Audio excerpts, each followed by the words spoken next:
नमस्कार। आज हम बात करने वाले हैं भारतीय संविधान के एक बहुत ही कह सकते हैं मौलिक और दिलचस्प पहलू पर। वो है भारत की राजभाषा नीति। ये एक ऐसा टॉपिक है जो असल में भारत की विविधता में एकता वाली कहानी को सबसे अच्छे से बयां करता है। तो चलिए सीधे उस सबसे बड़े सवाल पर आते हैं जो हमारे संविधान निर्माताओं के सामने था। सोचिए, एक ऐसा देश जहां हजारों भाषाएं और बोलियां हों, वहां पूरे देश के कामकाज के लिए, कम्युनिकेशन के लिए एक भाषा कैसे चुनी जाए। और सबसे बड़ी चुनौती ये थी कि ये काम ऐसे हों कि किसी को भी ये ना लगे कि भाई उनकी भाषा को नजरअंदाज किया जा रहा है। तो हमारे पहले सेक्शन में हम यही समझने की कोशिश करेंगे कि इस मुश्किल सवाल का जवाब कैसे ढूंढा गया, और इसका हल बड़ी ही समझदारी से हमारे संविधान के प्रावधानों में छिपा है। तो जब हमारा संविधान बन रहा था, जो कॉन्स्टिट्यूएंट असेंबली थी, उसके सामने ये काम वाकई एक पहाड़ जैसा था। जरा सोच कर देखिए, एक देश जो अभी अभी आज़ाद हुआ है, जहां इतनी सारी भाषाएं हैं, उसके लिए एक ऑफिशियल लैंग्वेज चुनना और साथ ही ये भी पक्का करना कि कोई भी भाषाई ग्रुप ये ना महसूस करे कि उसे छोड़ दिया गया है, ये मतलब एक बहुत ही नाजुक बैलेंस बनाने जैसा था। और इस मुद्दे पर बहस कितनी जोरदार हुई होगी, इसका अंदाजा लगाना भी मुश्किल है। कहा जाता है कि भाषा का सवाल शायद कॉन्स्टिट्यूएंट असेंबली का सबसे मुश्किल और सबसे ज्यादा डिवाइसिव मतलब विभाजनकारी मुद्दा था। तो जाहिर है जो फाइनल सॉल्यूशन निकला वो बहुत गहरी सोच विचार और एक बड़े समझौते का ही नतीजा था। तो फिर इतनी बड़ी चुनौती का हल क्या निकला? आइए अब सीधे उसी फॉर्मूले पर चलते हैं जो हमारे संविधान ने केंद्र सरकार यानी यूनियन के ऑफिशियल काम के लिए तैयार किया। संविधान ने यहां एक बहुत ही कमाल का रास्ता अपनाया, जिसे हम टू लैंग्वेज फॉर्मूला या द्विभाषा फॉर्मूला कह सकते हैं। आर्टिकल 343(1) के मुताबिक देवनागरी स्क्रिप्ट वाली हिंदी को संघ की ऑफिशियल लैंग्वेज यानी राजभाषा बनाया गया। लेकिन, और ये लेकिन बहुत जरूरी है, सबको साथ लेकर चलने के लिए अंग्रेजी को एक एसोसिएट ऑफिशियल लैंग्वेज यानी सहायक राजभाषा के तौर पर जारी रखा गया। पर यहां एक बहुत बड़ा सवाल खड़ा होता है, क्या अंग्रेजी का ये जो रोल था वो परमानेंट था?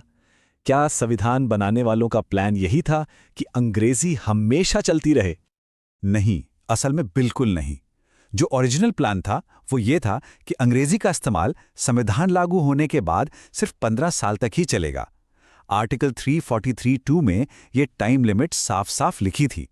उम्मीद ये थी कि 15 साल में हिंदी पूरी तरह से इसकी जगह ले लेगी। लेकिन हुआ ये कि जैसे जैसे ये 15 साल की डेडलाइन पास आने लगी, देश के कई नॉन हिंदी भाषी राज्यों से, खासकर दक्षिण भारत से, चिंताएं सामने आने लगीं। और इन्हीं चिंताओं को देखते हुए पार्लियामेंट ने 1963 में ऑफिशियल लैंग्वेजेस एक्ट पास किया। और इस एक्ट ने क्या किया?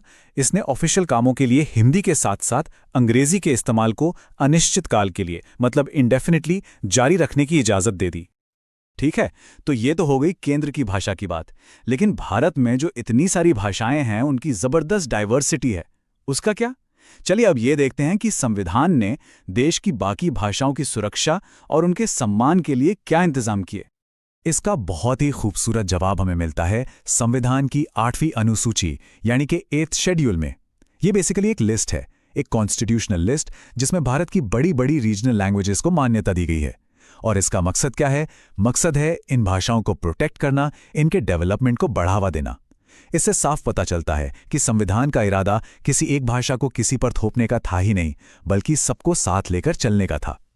आपको जानकर हैरानी होगी कि जब ये लिस्ट बनी थी तब इसमें 14 भाषाएं थी, लेकिन टाइम के साथ इसमें और भाषाएं जुड़ती गईं और आज इस लिस्ट में 22 भाषाएं हैं।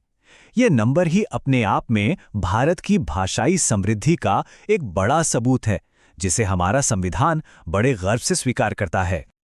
और जरा इस लिस्ट की डाइवर्सिटी तो देखिए, इसमें आपको तमिल, बंगाली, कन्नड़ जैसी पुरानी भाषाएं भी मिलेंगी, संस्कृत जैसी क्लासिकल लैंग्वेज भी है, और तो और सिंधी जैसी भाषा भी है जिसे बाद में शामिल किया गया। सच कहें तो ये हमारे कल्चरल हेरिटेज का एक गुलदस्ता है। चलिए अब थोड़ा और आगे बढ़ते हैं। अब बात करते हैं कानून की भाषा की, मतलब हमारी अदालतों और विधानसभाओं में भाषा को लेकर क्या नियम कायदे हैं। इस मामले में संविधान एकदम क्लियर है। आर्टिकल 348 साफ कहता है कि देश की सबसे बड़ी अदालत यानी सुप्रीम कोर्ट की सारी कार्यवाही सिर्फ और सिर्फ अंग्रेजी में होगी। ऐसा क्यों? ताकि पूरे देश के कानूनी मामलों में एक यूनिफॉर्मिटी, एक स्पष्टता बनी रहे। हाँ, राज्यों के लेवल पर थोड़ी सी फ्लेक्सिबिलिटी जरूर दी गई है।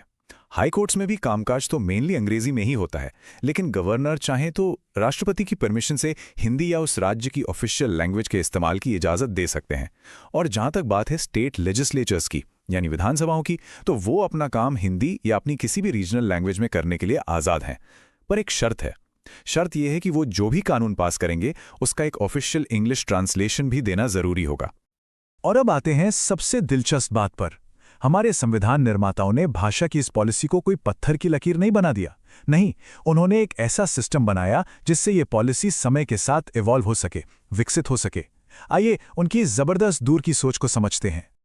देखिए, संविधान में ही ये प्रोविजन था कि इस पॉलिसी को टाइम टू टाइम रिव्यू किया जाएगा। कैसे? प्लान ये था कि संविधान लागू होने के 5 साल बाद और फिर 10 साल बाद लैंग्वेज कमीशन बनाए जाएंगे। इन कमीशन का काम था सिफारिशें देना, जिन्हें एक पार्लियामेंट्री कमेटी एग्जामिन करती। और इस पूरी एक्सरसाइज का मकसद क्या था? मकसद था ये पता लगाना कि सरकारी काम में हिंदी के इस्तेमाल को धीरे धीरे सबकी सहमति से कैसे आगे बढ़ाया जाए। ये दिखाता है कि ये एक डायनामिक प्रोसेस है, कोई फिक्स्ड रूल नहीं। तो घूम फिरकर हम वापस उसी बड़े सवाल पर आ जाते हैं। भारत की असली ताकत आखिर है किसमें? क्या एक भाषा के जरिए देश को एक करने में, या फिर अपनी हजारों भाषाओं की इस कमाल की डाइवर्सिटी को सेलिब्रेट करने में? हमारे संविधान ने तो इन दोनों के बीच एक शानदार बैलेंस बनाने की कोशिश की है। पर सोचने वाली बात यह है कि भविष्य में यह बैलेंस क्या शक्ल लेगा।